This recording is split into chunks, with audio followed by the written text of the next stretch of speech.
Hello friend, welcome back to my channel RW की छोरी। आप सभी को पता ही है कि मैं तो प्रैक्टिस सेट का रिवीजन करा रही हूँ और जिस किसी को इस प्रैक्टिस सेट की PDF चाहिए तो वो मेरा टेलीग्राम चैनल ज्वाइन कर सकता है। इस क्लास को मैंने रिवीजन नहीं कराया था, तो चलिए आज इस क्लास का भी हम लोग रिवीजन कर लेते हैं। सुपर फास्ट रिवीजन है, ओनली 15 मिनट की क्लास होगी जिसमें आप अच्छे से सुपर फास्ट रिवीजन कर पाएंगे। चलिए, तो पहला क्वेश्चन क्या है कि भरतनाट्यम पारंपरिक रूप से किस प्रकार के संगीत के लिए जाना जाता है। तो ये किस प्रकार के संगीत के लिए जाना जाता है? ये कर्नाटक संगीत के लिए जाना जाता है, जो कि कर्नाटक संगीत साउथ इंडिया का है। भरतनाट्यम शास्त्रीय नृत्य ये किस राज्य से संबंधित है? तो तमिलनाडु से संबंधित है। ऐसे ही नॉर्थन इंडिया में कौन सा संगीत का प्रयोग होता है? तो हिंदुस्तानी संगीत का प्रयोग होता है, और जो कि एग्जाम्पल जो कि कौन सा है? कथक शास्त्रीय संगीत है। नेक्स्ट है कि कथकली में कौन सा प्रयोग होता है? तो सोपना म्यूजिक प्रयोग होता है। मणिपुरी में शास्त्रीय नट म्यूजिक प्रयोग होता है, और कुचिपुड़ी में कर्नाटक म्यूजिक प्रयोग होता है। कौन सा? कर्नाटक म्यूजिक प्रयोग होता है। नेक्स्ट है कि भरतनाट्यम का अन्य नाम कौन सा है? तो सादिर अट्टम, देवदासी नृत्य। और ये भरतनाट्यम मंदिरों को समर्पित है। किसे? मंदिरों को समर्पित है। इसकी 3 स्टाइल, 3 शैली, एक वर्णन, जावाली और तिल्लाना है। नेक्स्ट है कि फादर ऑफ कर्नाटक म्यूजिक कौन है? तो ये कौन है? पुरंदर दास है। कौन है? पुरंदर दास है। और त्रिमूर्ति मैन किसे कहते हैं? तो त्रिमूर्ति मैन किसे कहते हैं कर्नाटक म्यूजिक में? तो किसे कहते हैं? त्यागराज को, मुथुस्वामी को और श्यामा शास्त्री को।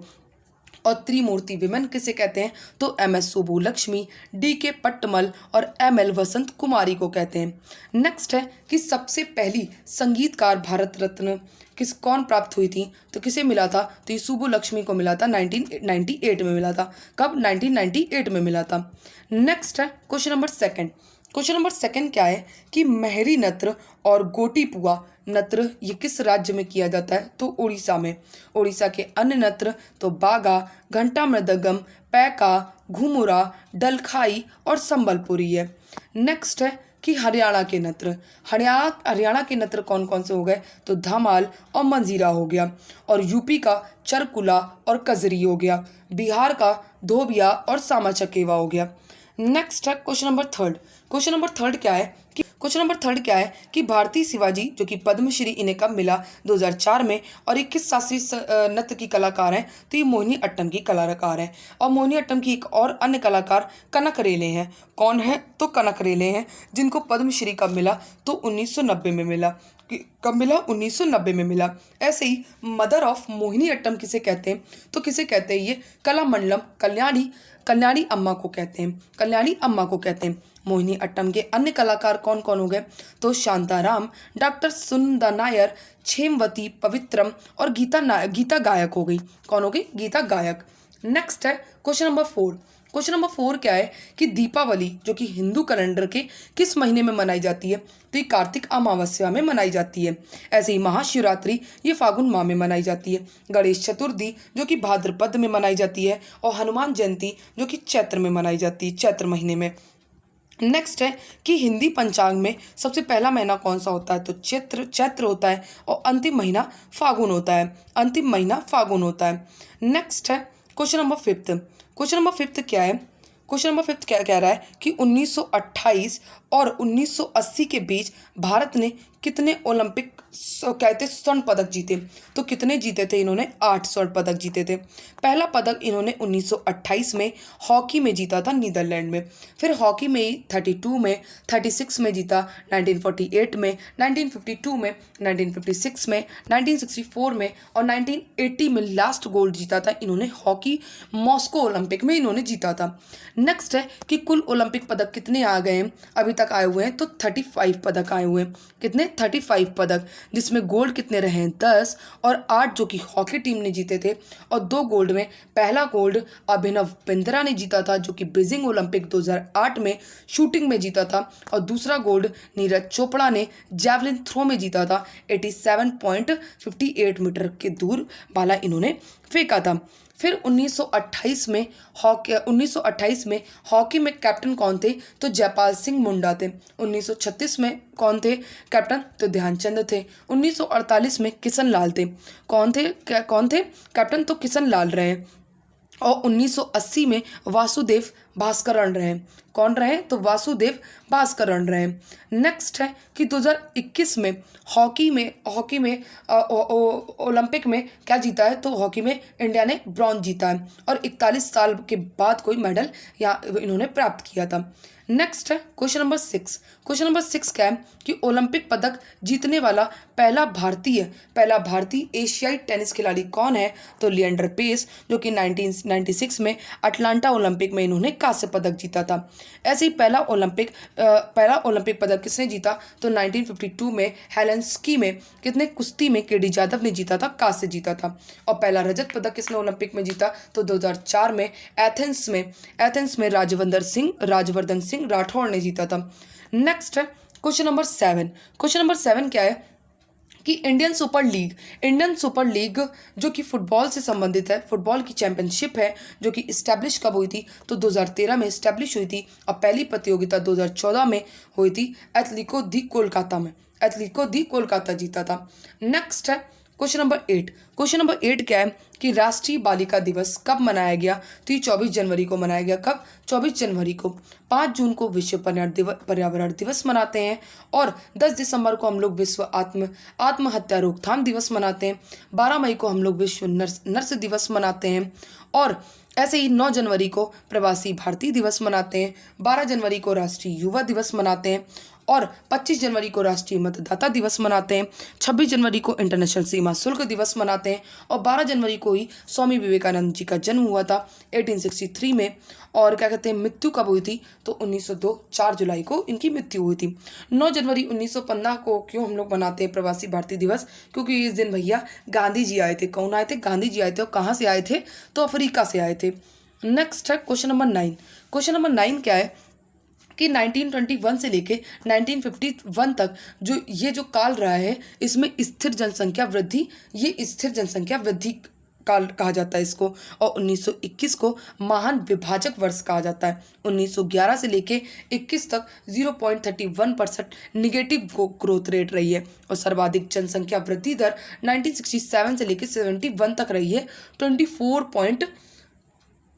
1961 से लेके 71 तक रही है 24.80% रही है। नेक्स्ट है क्वेश्चन नंबर 10। क्वेश्चन नंबर 10 क्या है कि आर्टिकल 21A में क्या है? तो सभी बच्चों को निःशुल्क एवं अनिवार्य शिक्षा का प्रावधान यह आर्टिकल 21A में, जिसमें 6 से लेकर 14 वर्ष की आयु तक के बच्चों को मुफ्त निःशुल्क शिक्षा। और ये कौन से संविधान संशोधन से इसे ऐड किया गया? तो 86वां संविधान संशोधन 2002 से इसे ऐड किया गया था और ये शिक्षा मौलिक अधिकार बना। नेक्स्ट है कि RTE ये कब बना? तो 2009 में। और RTI कब आया? तो 2005 में आया। RTI जो कि कौन से आर्टिकल में है? तो आर्टिकल 19 फर्स्ट में है। चुप रहने का अधिकार, बोलने का अधिकार भी इसी में ही है। नेक्स्ट है क्वेश्चन नंबर 11। क्वेश्चन नंबर 11 क्या है कि आर्टिकल 17 में क्या है? तो अस्पृश्यता, छुआछूत। आर्टिकल 22 में गिरफ्तारी एवं निरोध विरुद्ध है। आर्टिकल 25 में धर्म की स्वतंत्रता है। आर्टिकल 29 में अल्पसंख्यकों के हितों का संरक्षण और आर्टिकल 23 में बलात् श्रम एवं मानव दुर्व्यवहार निषेध है और आर्टिकल 24 में कारखानों से बच्चों के नियोजक प्रतिषेध है। नेक्स्ट है question number 12।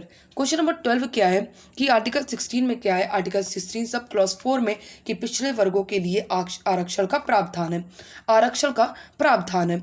Next question number 13। Question number 13 क्या है कि 19 क्लॉज फर्स्ट डी को आर्टिकल 21 से मिलाकर पढ़ने पर प्राप्त होता है विदेश यात्रा का अधिकार। और आर्टिकल 19 क्लॉज फर्स्ट डी में क्या है? भारत के अंदर घूमने का अधिकार इसी में है। आर्टिकल 19 में क्या है? तो सबसे पहले ए में क्या है? वाक एवं अभिव्यक्ति और चुप रहने, झंडा फहराने का अधिकार इसी में है। पुतला फूंकने का अधिकार भी इसी में है। और 19 बी में क्या है? शांतिपूर्वक सम्मेलन है। 19 सी में संघ बनाने का अधिकार, डी में आबाद घूमना, ई में निवास है, एफ को तो हटा ही दिया गया था, जी में क्या है? तो व्यवसाय है। क्या है? व्यवसाय है। नेक्स्ट है क्वेश्चन नंबर 14। क्वेश्चन नंबर 14 क्या है कि मौलिक अधिकारों का संरक्षण कौन होता है? तो सुप्रीम कोर्ट होता है, जो कि रिट जारी करता है, जो कि आर्टिकल 32 के तहत जारी करता है। और उच्च न्यायालय रिट जारी करता है आर्टिकल 226 से जारी करता है। नेक्स्ट है क्वेश्चन नंबर 15 कि संपत्ति का अधिकार ये अब एक वैधानिक अधिकार है। क्या है? वैधानिक अधिकार है, जो कि 44वें संविधान संशोधन 1978 से बनाया गया और ये भाग 12 में इसे जोड़ा गया और ये आर्टिकल 300A में, जिसको कानूनी अधिकार भी कहते हैं। नेक्स्ट है क्वेश्चन नंबर 16। क्वेश्चन नंबर 16 क्या है कि महात्मा बुद्ध को ज्ञान कहाँ प्राप्त हुआ था? तो गया में। इनका निर्वाण कुशीनगर में हुआ था। जन्म इनका लुम्बिनी में हुआ था। प्रथम उपदेश इन्होंने सारनाथ में दिया था और इन्होंने जो बंदर से भेंट करी थी वो वैशाली में। इन्होंने नीलगिरी हाथी को वश में किया था। ये कहाँ पे? तो राजगीर में किया था। Next question number 17। Question number 17 क्या है कि वैश्विक दर्शन किसने दिए थे? तो कणाद ने दिए थे। सांख्य दर्शन कपिल ने दिए थे। योग दर्शन पतंजलि ने दिया। न्याय दर्शन गौतम ने दिए। पूर्ण मीमांसा ने क्या थे? जैमिनी ने दिए। और उत्तर मीमांसा ये बांदरायण ने दिए। लोकायत दर्शन ये चारवाक ने दिए थे। और सर दर्शन ये 6 फिलोसफी थी। क्या थी? 6 फिलोसफी। नेक्स्ट है क्वेश्चन नंबर 18। क्वेश्चन नंबर 18 क्या है कि महात्मा बुद्ध के कुछ प्रतीक। जन्म का प्रतीक कमल है। प्रथम उपदेश जो है वो धर्मचक्र है। महाबोधि ये पीपल वृक्ष है। और त्याग जो है ये घोड़ा का है, घोड़ा प्रतीक है। क्या है? घोड़ा प्रतीक है।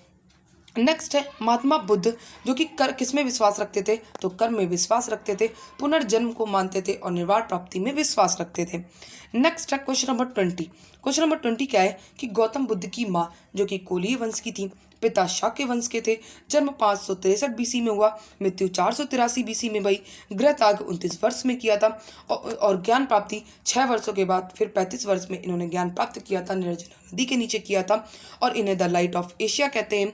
गृह त्याग को महाभिनिष्क्रमण कहते हैं। ज्ञान प्राप्ति संबोधि कहते हैं। पहला उपदेश धम्मचक्र प्रवर्तन था और मृत्यु महापरिनिर्वाण।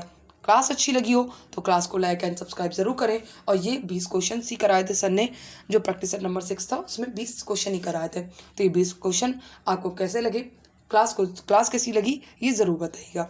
Thank you so much to all of you.